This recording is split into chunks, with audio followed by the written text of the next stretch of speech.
আমি মোবাইল কিনছি, হ্যাঁ মোবাইল কেনার লগে মোবাইলের লগে যে এমবি ফ্রি দিছে আমি এমবি এখনো চালাইতেছি।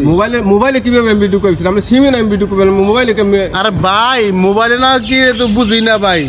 এই যে আমি এই মোবাইলটা কিনছি, এর আগে ওই যে একটা কি জানি দিছিল, এটা এরকম টিপ দেখা রেসিপি তো হ্যালো কথা কই যেত আর কথা যাইতো, ঠিক আছে। মানে এটা তো আবার ছবি টুবি দেয় কি জানি দেয়, মোবাইলের লগে আমাকে এমবি দিয়ে দিছে। মোবাইলের লগে এমবি দিয়ে কেমনে? মোবাইলের সিমে দিছে আপনার এমবি? এই যে দেখেন, এই যে দেখেন, এই যে এই যে এটা বলে এমবি আমার দেখাই দিছে। হ্যাঁ, এটা বলে এমবি আবার এটা বলে কথা কয়, আর এটা বলে কি জানি দেখায় আর কি, ঠিক আছে।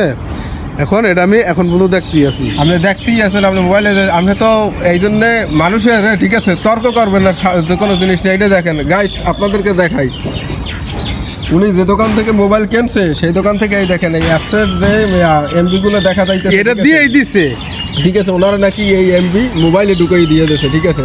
আমি জানি না মোবাইলের ভিতরে কীভাবে এমবি ঢুকায়, আমি যতটুকু জানি সিমে এমবি ঢুকায়, কিন্তু মোবাইলে কীভাবে এমবি ঢুকায় সেটা আমি এই বড় ভাই না কেনার সাথে সাথে ফ্রি। ওই লোকে আবার ওই দোকানদার পরিচিত মানুষ কইছে কি এটা যে তোর শেষ হয়ে জায়গা, তুই আবার আইস, তোর মোবাইল খুললে আবার বইরা দেবো, তোর মোবাইল আবার বইরা দেবো। মানে আমি তোর কইতে পারি না, মোবাইল খুইলে আবার বইরে দেবেন। আমি এই মোবাইল আগে কোনো সময় চালাই নাকি, এগুলো কিছু চালাই নাকি আমি তো বুঝি না ভাই। এই যে আবার যে 99 আবার এই যে এটা গোড়া দেখা যায়, এই গোড়া ছোট্ট একটা গোড়া বট, তারপর আবার যে 99 ছোট্ট গোড়া 62